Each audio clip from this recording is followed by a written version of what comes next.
We're in Northern KZN in the Zululand region. We're here with Coira and Lauri Goss of Goss Estates. So we live about 28 kilometers from our nearest town, which is Pongola. We live in a little farming community called Makudu. My great-grandfather came from New Zealand originally, and he went up to Tanzania, and then from there he moved down here and he started cattle farming. He had cattle, he had sheep. We also did wildlife on here. He was one of the first people to do cattle and game. There's a number of communities that surround not just our property, but the other people who live around us. There's a huge community on that side over there, and then there's quite a large community of people around there. So we're virtually surrounded, the entire property is surrounded by a community, and there's joblessness. So people are going to try and make an easy buck, illegal hunting and poaching. So what type of poaching problems is it specifically in this area? So we don't have the big five, except for leopard, but they're free-ranging and we don't control their movement. But mainly they do the plains game that we have here. So what they would do is they put snares out for smaller animals that they can carry, or they would do the warthogs. Anything that they can carry out quickly is what they're targeting. However, there are collateral damage with the kudu and the wildebeest and inyala, but mostly they leave those animals to rot in the field and they take what they can carry easily. So impala, duiker, anything smaller than an impala basically. Yeah, they would occasionally, if they had the time, and they skin the animal as well and leave the remnants of the head and the skin and the internal organs. They'll just leave in the field. So it's predominantly snares and I suppose dogs with guys with spears and that. Yes, that's the main time. Okay. Yes. The problems we had with poaching in previous generations was more people being hungry, want to be fed or feeding their families, which they would put out 1 or 2 or 3 snares, and if they caught something, they had food for a week. Whereas now, it's become a commercial venture where they put up to 100, 200 snares in at a time, catch 1 or 2 animals, take those, and then leave the rest that are caught in the field to rot. And that's just wastage, as far as we're concerned. That's just an absolute waste. And, it's a cruel way to kill animals as well.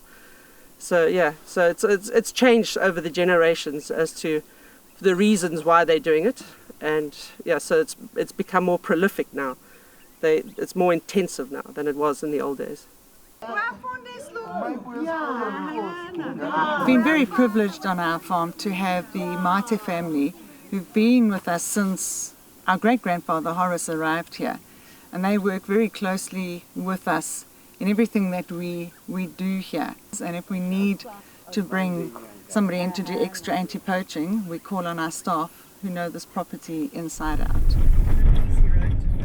There's 3 of us who live at the farm, my mom, my sister and I, and we just do what we need to do, to protect our property, to protect our game, to protect our people.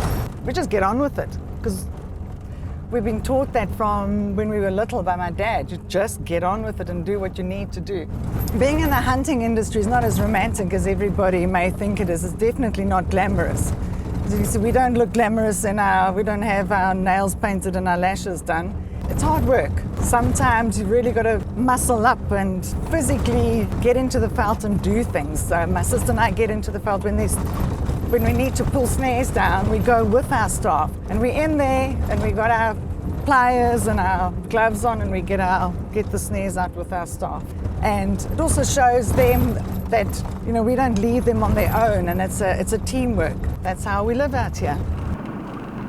They use this wire hook to short out the electricity. So they hook it onto the electrical wire, like this, and then they short out the current. So what they do is they come in from our neighbor's side on that side, they cut the fence over here, and they pull it over like that. So open it like a gateway. And then they drag the animals or carry the animals out through his bush, so they're not seen. The poachers knows the very best place for animals. Like this one, as you can see, there is a dam next by. So this is the hotspot where they put snares around in here. So what they do, they follow the tracks where the animals walked in. It's a common game trail here, so they'll pick a place like this. So what they do, they put a straight line of snares, and then they go chase the animals and push them straight to their snares so that they don't go back empty-handed. So they block the other paths, they just leave a few open, and then the animal's forced to go through that snare. What they have, and I've seen in the past, they'll use a sprung-loaded tree like this. They don't want something that's too rigid. They need that whiplash like a fishing rod, which keeps the animal at bay and stops the wire breaking usually. So yeah, I'll show you where they skin it as well too. 228 snares were found. Yeah. 228. They don't want to work, they don't want to do anything except poaching. It's easy money. Easy money, yeah. Yeah, there's an old carcass lying here. This is a female kudu. Female kudu, huh? This is where they skin it. In here. Got an old impala skin hanging in the tree here. They just hang it there. There. Yeah. So they're keeping in the thick bush. Yeah. Obviously they don't want to be seen by anyone from the road. And you can see all the bones right in here. So this is what they do. There's more skin hanging in the tree above you there. Yeah. So this is like a little slaughterhouse for the Yeah, poachers. slaughterhouse. You see? Yeah. It's a hiding places. Yeah. Sometimes very difficult to see. Only The here. bush is so thick. Yeah. You can't even see from anywhere except once you're inside. Yeah. You can only hear the smell.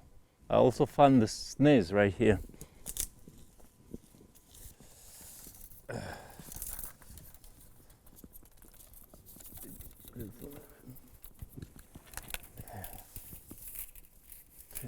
All right, and then I think there's one more over there. So that'll be 5 altogether in one line. As you can see, it's all steel wire. It doesn't bend very easy. It's quite springy and it's very strong and difficult to break. So that's why they actually choose this to make the snares.